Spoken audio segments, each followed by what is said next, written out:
Thank you for joining us for this Facebook Live, the LB show here today, Lisa and Lydia, on this MLK Junior Day. Thank you for joining us. Of course, we're live on Facebook every weekday morning, even on the holidays. Yep. A lot of holidays we're not, but we're on this holiday Monday. Yep. Of course, it's made into a podcast. You know this after we're done, so you can find it at inform.com/podcast. Look for the Inform Minute or anywhere you find your podcast. We're on all of the social media platforms as well. Lydia, actually, you handle a lot of the Instagram and you keep us up to date. I try. So I love that as well. But you can really find us anywhere. But of course, the easiest way to get your news and weather headlines, just watch WDAY on air. Of course, we're on every weekday morning from 5 to 7. That's where you can find us. We have a lot to talk about today, even being the holiday. But continues to be the big story is the weather. I mean, across the country and here. Yes, several states under wind chill warnings, wind chill advisories. Some places got crazy snow over the weekend.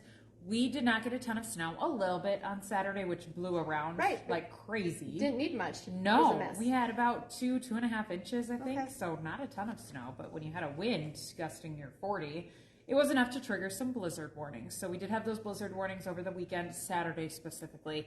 Those have since expired. We'll watch out for a little patchy blowing snow today, especially in open areas. I've seen visibility down near a mile in Langdon, so way up north. But dealing with some of that blowing snow and reductions in visibility in open country.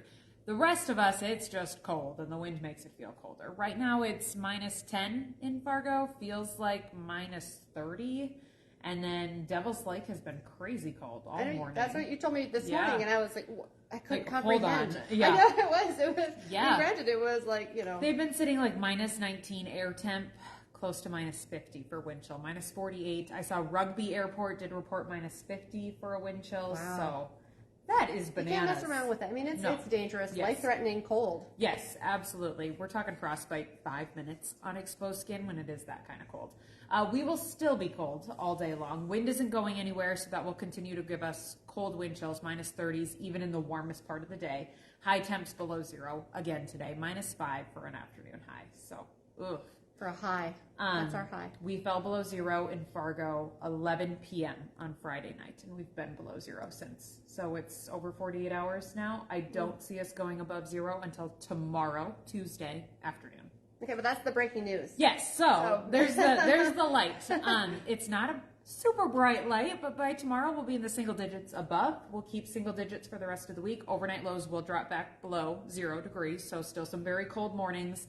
Better afternoons, single digits above. And then next week, if you haven't seen our 10-day forecast, I didn't watch any news over the weekend. I'll admit, sometimes I need to like step away from it, you know? Yeah. So I didn't watch any news over the weekend. Wasn't sure what we did with our 10-day forecast. Looked at it this morning and somebody had to pick my jaw up off the floor. I was surprised. Looking through weather models, combing through the forecast. We have 30s next week, 30s above 0. Little sunshine, some melting weather. So happy about that. I know. Now, fingers crossed that the pattern holds, because we're talking, 7, 8, 9, 10 days away. But looks like we have a little bit of a pattern shift that will allow warmer air from the south to work its way north. And then the big bonus is that since we don't have deep snow on the ground, we don't have a foot of snow sitting out there, we can actually feel that warmer air. If we had a deep snowpack, we would have to work on melting that snow before our temperature could warm.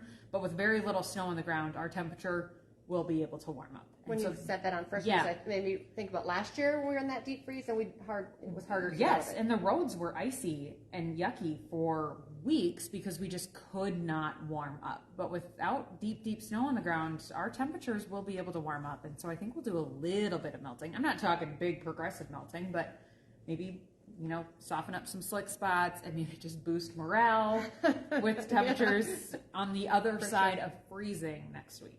Yeah. I mean, we're talking like a 30, 40 huge swing. Degree swing. Yeah. So let's say Devil's Lake has been at -20 this morning or close to -20 and you end up at 35 next weekend. That's a 55-degree swing, which is wild, but it happens here. So wind chill warning until noon. Once we hit noon, that will expire and turn into a wind chill advisory, and that's in effect until noon tomorrow. So we still have some time with dangerous cold. Today's still rough. No school. A lot of people off work because of MLK Junior holiday. So you can just, stay in. Yeah. Stay warm at least. Watch movies and be lazy. I agree. That's the best part of winter. You don't have to feel guilty about not going outside. I agree. Absolutely. If you can. That's what I would do. Thank you, Lydia. Yep. Okay, today it's caucus day in Iowa, a big day, of course. people's first chance to voice their opinion on who should be the next president of the United States. It's the first part of this long road to the White House for candidates. The Iowa caucus has served as the leadoff voting event in the race for the presidency since the 70s. It's simply a gathering of people with a shared goal. Today's goal, of course, being who should lead the Republican Party heading into the primaries. We talk a lot about it, but it's interesting to break this down. Iowa actually just makes up a small percentage of Republican delegates, under 2%, in fact. So winning the state, mostly about bragging rights. But historically, the candidate who wins Iowa does see a slight boost in polling. This was breaking over the weekend. Big story ahead of today's caucus day. North Dakota governor and previous presidential hopeful himself, Doug Burgum, has endorsed former President Donald Trump. Burgum, of course, entered the race in June, but dropped out last month after failing to qualify for debates. Right now, Trump still leads the Republican polls and is heavily favored to win the caucuses tonight. Of course, stay with WDAY and inform.com throughout the day, and of course tomorrow morning for all of the results as well. We're going to continue tracking that big story for you out of Iowa. Another big story, the mayor of East Grand Forks says he will not be running for re-election. Steve Gander has held that job since 2017. He's not wanting to get out of public office, however. Instead, he says he's going to try to get into the Minnesota House of Representatives. He wants to run for the district's seat, currently being held by Deb Keel. Keel also not running for re-election. She's held that seat since 2011. If you want to read more on that, go to our website, grandforksherald.com. A big story, you might want to check your breakfast cabinet after you hear this story. Quaker Oats is expanding its recall to include even more products that may be contaminated with salmonella. A lot of these products you, your family, your kids may enjoy. Last month, the company recalled granola bars, granola cereals, but now it's adding some more of its cereal brands, including cereal bars, instant oatmeal, protein bars, snack mixes, sold throughout the U.S. Some of the updated items on this list now: amazing apple flavor of chewy granola bars, Captain Crunch Crunchberry cereal bar, and Oops All Berries instant oatmeal. As of right now, there have been no illnesses, but the company says if you have any of these products, you should throw them out right away. We've talked a lot about this cold weather. Some people will still brave the outdoors. Frostival, of course, still has a lot of events going on here in Fargo-Moorhead. But also today, if you're willing to brave the cold, layer up, you can visit any one of Minnesota state parks for free. It's the first of several free state park days of the year. The entry fees for all 75 state parks will be waived today. So that's exciting, but of course, bundle up if you're going to be going out. We've talked a lot about this. Stay home, watch football. Also related to the weather, tonight you can catch the last game of the NFL's Super Wildcard Weekend on WDAY. And it's a big one. That game's going to feature former Bison Cody Mauch. His Tampa Bay Buccaneers are hosting the Philadelphia Eagles. That game on WDAY at 7:15. Heads up, our 10 o'clock news tonight will likely be late because of the game. And this afternoon, I should mention, too, game was moved from yesterday, moved from the weekend to today because of the weather. So at 3:30 this afternoon, you can catch the Buffalo Bills and the Pittsburgh Steelers.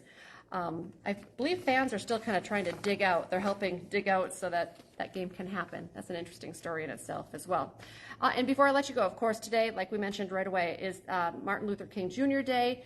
A couple of changes you should be aware of. Garbage routes are changing a day late in Moorhead and also in Grand Forks. However, garbage is as pickups as normal in Fargo and West Fargo today, so just heads up on that. And a couple of events if you want to celebrate the Martin Luther King Jr. Day. A couple things I'm going to run down for you. UND, the community is invited to a brunch and service project that's starting at 10 this morning. Tomorrow through Thursday, they're doing a service project at the Union. You can help pack 300 safety and hygiene kits for unhoused people in Grand Forks. Tonight, a big one, the annual City of Fargo's Human Rights Commission event will be happening at the Fargo Theater. That's from 6:30 to 8:30. And Concordia actually has quite a few different things going on this week as well. Concordia and Moorhead, including a campus chapel service, keynote speech from a Nigerian-American playwright, and several breakout sessions. All of that starts this morning as well. So lots going on this holiday as well. I want to remind you our next newscast is coming up at 11 this morning. We had covered this afternoon. We'll keep you updated on those cold wind chills that we're still dealing with this afternoon, 4, 5, 6, 9, and 10. And we'll be back with First News tomorrow morning from 5 to 7. Have a great day, everyone.